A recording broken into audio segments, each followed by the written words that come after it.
요한계시록 2장 8절입니다. 서머나 교회의 사자에게 편지하라. 처음이요 마지막이요 죽었다가 살아나신 이가 이르시되 내가 내 환난과 궁핍을 알거니와 실상은 너가 부요한 자니라. 자칭 유대인이라 하는 자들의 비방도 알거니와 실상은 유대인이 아니요 사단의 회당이라. 너는 장차 받을 고난을 두려워하지 말라. 볼지어다 마귀가 장차 너희 가운데에서 몇 사람을 옥에 던져 시험을 받게 하리니 너희가 10일 동안 환난을 받으리라. 내가 죽도록 충성하라. 그리하면 내가 생명의 관을 내게 주리라. 귀 있는 자는 성령이 교회들에게 하시는 말씀을 들을지어다. 이기는 자는 둘째 사망의 해를 받지 아니하리라. 아멘. 서머나 교회는요, 거기 서머나 지역 자체가 로마 제국의 강력한 지배권이, 통치권이 다른 도시에 비해서 더 강했던 지역이었습니다. 그리고 특별히 유대인들도 많이 있었어요. 그러니까 유대인의 회당이 참 많았겠죠. 복음이 서문화 교회에 전거되었을 때 황제, 로마의 그 지배가 많은 도시는 그 당시에는 황제를 신으로 섬겼지 않습니까? 그러니까 황제를 신으로 섬기지 않으면 감옥에 가두고 잡아 죽이고 그렇게 큰 핍박이 있었습니다. 거기다가 유대인들도 유대교라는 이제 구약시대 유대인들이 참 기독교인들을 핍박을 정말 많이 했다라는 거예요.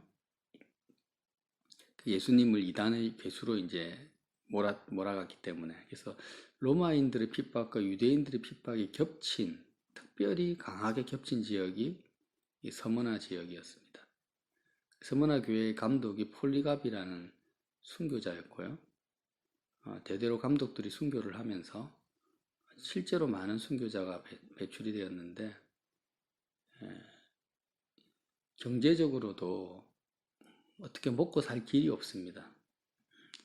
모든 상권을 로마가 붙잡고 있었고 또 유대인들이 또 붙잡고 있었기 때문에 경제권에서 있어서도 실제로 굉장한 많은 궁핍과 환란이 있었고 종교적으로도 엄청난 핍박이 있었기 때문에 오늘 뭐라고 합니까? 내가 내 환란과 궁핍을 안다고 합니다. 그렇지만 주님 보시기에 서머나교회 성도들은 실상은 내가 부유한 자다. 하나님의 관점에서 사람을 볼 때는 물질이 있고 없고가 그 사람의 부유함과 가난함을 결정하는 것이 결코 아니고 그 사람이 얼마나 하나님을 소유했는가, 하나님을 많이 알고 가졌는가를 본다라는 것입니다. 이 세상은 잠깐 있다가 다 사라질 것이기 때문에 이 세상에 속한 무엇을 많이 가졌다고 그가 부유한 자가 절대 아닙니다. 실제로는 서문화교회 성도들이 부유한 자라는 거죠. 이런 환난과 핍박 가운데서 정말 살아계신 하나님, 영원한 하나님을 사랑하게 되었고 더 많이 다른 어떤 교회들보다도 많이 가지게 되었기 때문에 실상은 내가 부유한 자라고 합니다. 그래서 우리도 사람을 볼 때 그 사람이 세상에서 무엇을 많이 성취했느냐, 가졌냐를 보고 부자라고 생각하지 마시고, 나 자신을 볼 때도요, 내가 지금 하나님을 얼마나 많이 알고 있는가, 지식적으로만 아는 것이 아니라 부부 관계에서 그렇게 아는 것처럼 내가 하나님을 실제로 얼마나 많이 소유하고 있느냐를 보면서 나의 부유함을 보라는 것입니다. 그래서 자칭 유대인이라 하는 자들의 비방을 알거니와 실상은 유대인이 아니요 그 육체의 아브라함의 후손이 아니라는 거죠. 사단의 회당이라고 합니다. 유대인의 회당이 자기들은 지금 우리의 개념으로 보면 교회라고 생각을 하는 거죠. 그런데 하나님을 섬기고 있고 하나님을 위해서 정말 모여서 매일 제사를 드리고 예배를 드리는 모임이 유대인의 회당이라고 생각하는데 실상은 사단의 회당이다. 이렇게 말씀을 하세요. 성령이 소멸되고 진리의 말씀이 어긋나 버린 그 하나님의 이름으로 모이는 그 모임, 사단의 회당이 되어버립니다. 꼭 유대인뿐만이겠습니까? 이 시대의 예배당들도 마찬가지죠. 정말 하나님의 뜻이 아닌 인간의 그 의지와 인간의 생각 속에서 모여있는 그 모임은 일반적인 세상의 그런 모임들보다도 더 강력한 사단의 역사가 나타나는 귀신의 통로가 되는 모임이 되어버린다는 것입니다. 그래서 이제 서문화교회 성도들에게 어떻게 말씀하시냐면, 너는 장차 받을 고난을 두려워하지 말라. 볼지어다 마귀가 장차 너희 가운데에서 몇 사람을 옥에 던져 시험을 받게 하리니 너희가 10일 동안 환난을 받으리라. 내가 죽도록 충성하라. 그리하면 내가 생명의 면류관을 내게 주리라. 죽도록 충성하라는 말씀, 어떻게 보면 좀 부담되는 말씀이죠. 그런데 이 죽도록 충성하라는 헬라어 원어의 시제가요, 또 동사가 좀 어려운 말이지만 현재 중간태 명령형이라고 합니다. 이게 무슨 말이냐면, 우리나라에는 한글에는 없는 동사예요. 그러니까 능동태가 있고 수동태라는 게 있는데, 능동태라는 것은 내가 주체가 되어서 상대방에게 영향을 주는 걸 말합니다. 내가 때렸다, 예를 들어서 그 사람의 물건을 가져갔다 이러면은 내가 주체가 되어서 상대방에게 아픔을 주고 탈취하고 이런 게 능동체라고 할 수 있습니다. 내가 간다 이렇게 하면.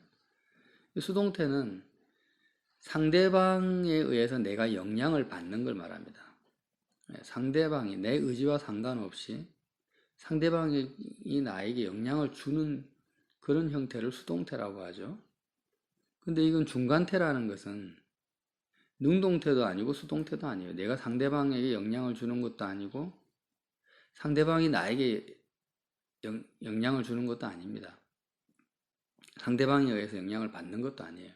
중간태는 뭐냐면 내가 주체예요. 내가 주체로 어떤 행동을 하는데요, 내가 주체적으로 한 행동이 상대방에게 영향을 주지 않고 나 자신에게 영향을 주는 겁니다. 이걸 중간태라고 하거든요. 내가 죽도록 충성하라는 것이 지금 현재 중간태라는 거죠. 내가 누구를 향해서 충성을 합니까? 주님을 향해서, 하나님을 향해서 죽도록 충성을 했는데, 그럼 하나님이 그거를 받으시는 거, 하나님이 영향을 받는 것이 아니라 내가 주체가 되어서 죽도록 충성을 했는데, 죽도록 충성한 결과가 누구에게 영향을 주느냐? 나 자신에게 영향을 주는 그런 형태의 원어적 의미를 가지고 있다라는 겁니다. 죽도록 충성하라는 의미가. 그러니까 이제 이게 무슨 말이냐면, 우리가 십자가에서 내가 죽어버리잖아요. 내가 주님과 함께 죽기를 결단하고 주님과 함께 십자가에서 죽었는데, 그 죽음의 결과가 누구에게 영향을 줍니까? 나에게 영향을 준다라는 거예요. 그래서 나로 하여금 죄와 사망의 권세에서 벗어나게 하고, 또 어떻게 됩니까? 주님과 함께 부활하게 한다라는 거죠. 그런 의미처럼, 자, 사단이 서문화 교회뿐만 아니라 모든 성도들에게 주는 사단의 권세가 뭐냐면 옥에 가두는 것입니다. 오늘도 너가 10일 동안 환난을 받는데 마귀가 장차 너희 가운데에서 몇 사람을 어디에 던집니까? 감옥에 던져 넣어서 시험을 받게 하겠다. 이게 마귀의 모든 시험의 유형이라는 거죠. 이 유형에서 벗어나지 않습니다. 환난과 궁핍 자체가 시험이 아닙니다. 환난과 궁핍을 통해서 내 마음이, 내 육체가 감옥에 갇혀버리는 것이 시험이라는 거죠. 바울 같은 경우는 복음을 전하다가 감옥에 갇혔습니다. 감옥에 갇혔지만 바울의 마음은 갇히지가 않죠. 오히려 복음의 진보가 되었다라고 증거하면서 감옥 안에서 오히려 성도들을 향해서 항상 기뻐하라, 쉬지 말고 기도하라, 범사에 감사하라고 권고를 하고 있습니다. 본인도 실제로 기뻐하면서요. 그러니까 결국에는 마귀의 시험을 이겨버린 거죠. 죽도록 충성하는 것을 통하여서. 그래서 우리의 사고방식은 사람들이 나를 핍박하고 막 나를 향해서 돌을 던지는 것이 환난이고 물질적으로 궁핍한 것이 환난이라고 생각을 하는데 그게 아니고요. 사람들의 말에 의해서 내 마음이 그 사람들의 말에 갇혀버리는 것이 환난이고요. 물질이 없는 것이 환난이 아니라 물질의 부족을 통해서 내 마음이 그 부족함 속으로 갇혀버리는 것이 환난입니다. 옥에 내가 들어가 버린다라는 거죠. 근데 어떤 외형적인 궁핍이나 수욕이 온다 할지라도 내가 거기에 눈에 보이는 그 상황에 마음이 갇히지 않고 그 실제로 겉으로는 갇혀 있지만 내 영혼이 자유할 수만 있다면 바울처럼 자유할 수만 있다면 그것은 바로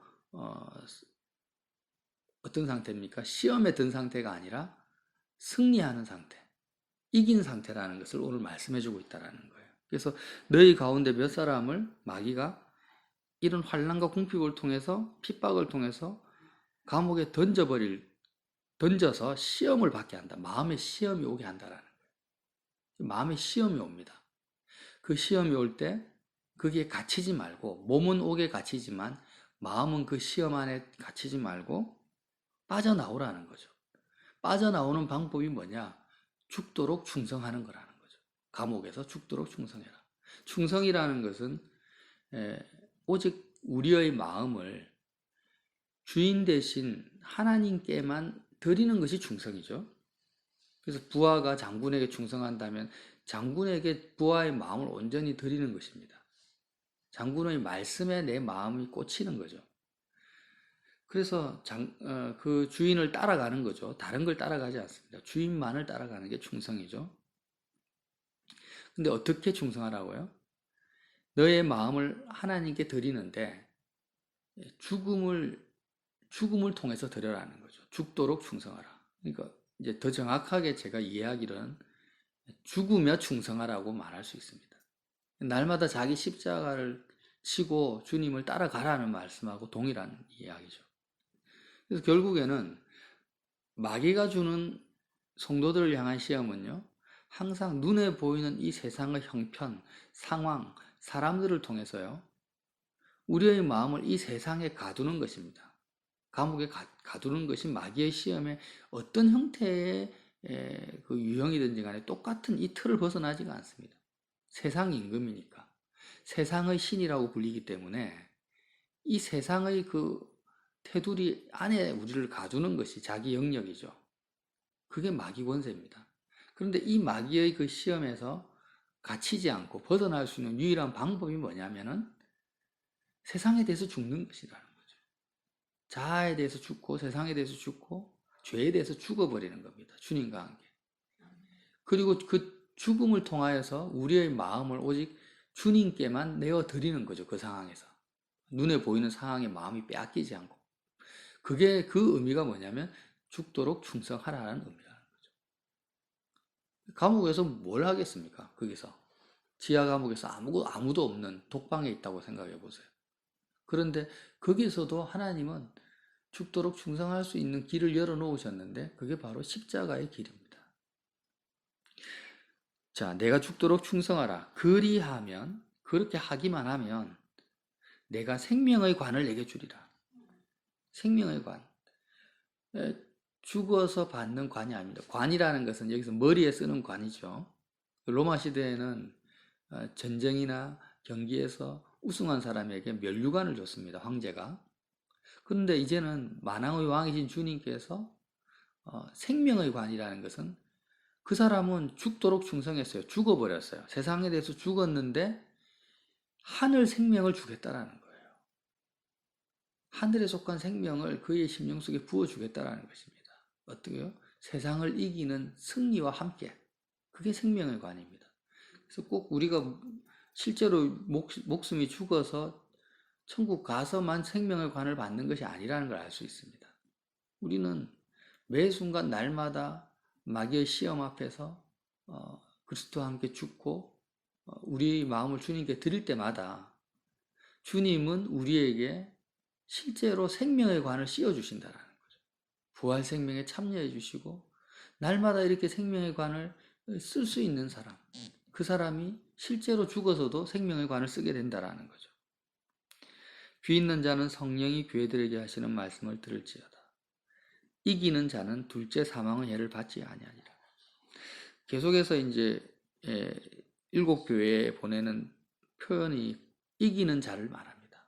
신천지에서 뭐 이기는 자가 이만이다고 하는데 말도 안 되는 성경을 정말 잘못 해석하고 있죠. 사망과 죄의 권세를 이기신 분은 예수 그리스도 한 분밖에 없습니다. 그 누구도 사망의 권세, 죄의 권세를 이긴 자가 없습니다. 마귀의 권세를요. 그런데 왜 교회들에게 이기는 자는 생명의 관을, 이기는 자는 사망의 해를 받지 아니할 것이다. 이기는 자는 뭐 할 것이다. 이렇게 교회들에게 말씀하시냐면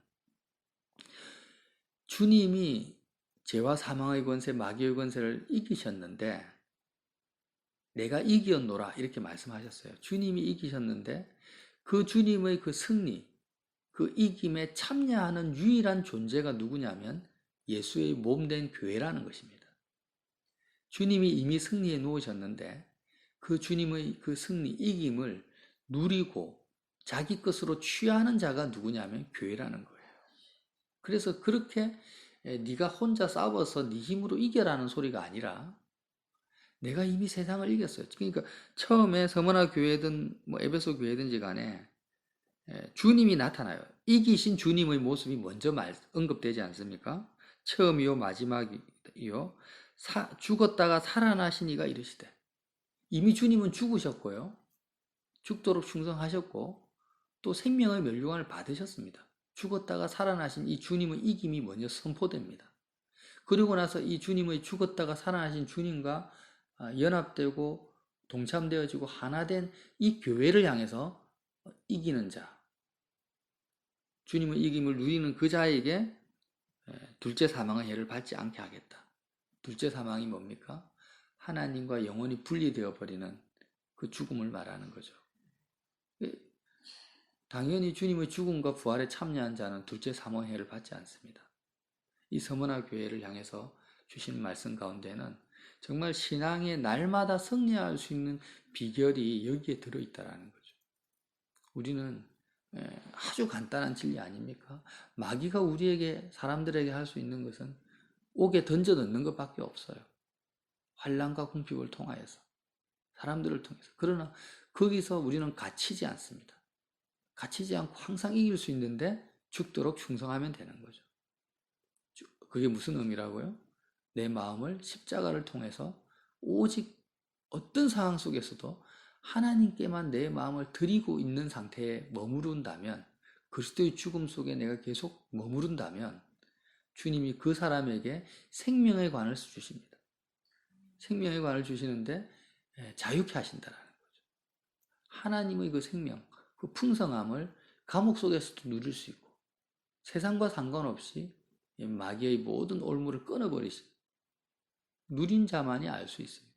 이것은 지금 오늘도 내가 누릴 수 있다는 거죠. 그래서 오늘 이 아침에도 정말 주님께 죽도록 충성할 수 있는 그 길을 열어놓으셨으니 그 의미가 무엇인지를 깊이 묵상하시어서 생명의 관을 받아 누리는 저와 여러분 되시기를 예수님 이름으로 빌어드립니다.